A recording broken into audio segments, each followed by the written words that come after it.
जय श्री कृष्ण। भाद्रपद मास के कृष्ण पक्ष की षष्ठी तिथि को बलराम जयंती मनाई जाती है। पंचांग के अनुसार षष्ठी तिथि 14 अगस्त को सुबह 4:23 से लेकर अगले दिन यानी 15 अगस्त को सुबह 2:07 तक रहेगी। उदया तिथि के चलते हल षष्ठी का पर्व 14 अगस्त को मनाया जाएगा। हर साल भाद्रपद कृष्ण षष्ठी तिथि को हल षष्ठी या हर छठ या ललई छठ कहा जाता है का पर्व मनाया जाता है। इसे बलराम जयंती भी कहा जाता है। बलराम भगवान श्री कृष्ण के बड़े भाई थे जिन्हें हलधर भी कहा जाता है।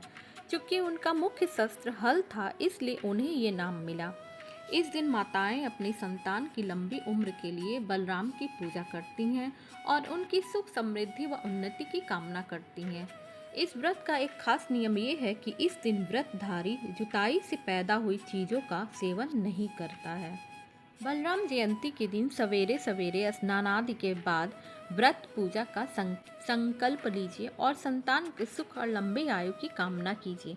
पूजा के लिए सबसे मंदिर या पूजन स्थल को गंगा जल से शुद्ध कीजिए। फिर एक चौकी पर स्वच्छ वस्त्र बिछाकर उस पर श्री कृष्ण और उनके बड़े भाई बलराम जी की मूर्ति या तस्वीर स्थापित कीजिए। इसके बाद भगवान को चंदन, फूल, माला, रोली, अक्षत, दुर्वा, तुलसी, फल, मिठाई, महुआ और चावल अर्पित करें। ध्यान रहे कि इसमें शामिल किया गया चावल हल की मदद से नहीं उगा होना चाहिए। इस तरह के चावल को पसई कहा जाता है। भगवान की पूजा के बाद अपनी संतान की लंबी उम्र और सुख के लिए कामना कीजिए। हल छठ या हल षष्ठी या ललई छठ की व्रत कथा जो इस प्रकार है। इस व्रत को संतान की लंबी आयु और सुख समृद्धि के लिए किया जाता है। यह व्रत भगवान कृष्ण के बड़े भाई बलराम जी के जन्मदिन के रूप में भी मनाया जाता है जिन्हें हलधर कहा जाता है क्योंकि उनका शस्त्र हल है। हल षष्ठी की व्रत कथा। प्राचीन काल में एक ग्वालिन थी।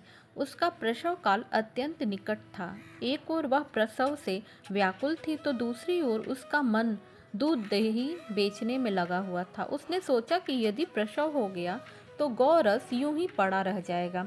यह सोचकर उसने दूध दही के घड़े सिर पर रखे और बेचने के लिए चल दी। किंतु कुछ दूर पहुंचने पर उसे असहनीय प्रसव पीड़ा हुई। वह एक झरबेरी की ओट में चली गई और वहां एक बच्चे को जन्म दिया। वह बच्चे को वहीं छोड़कर पास के गांवों में दूध दही बेचने चली गई। संयोग से उस दिन हल षष्ठी थी। गाय भैंस के मिश्रित दूध को केवल भैंस का दूध बताकर उसने सीधे साधे गांव वालों में बेच दिया।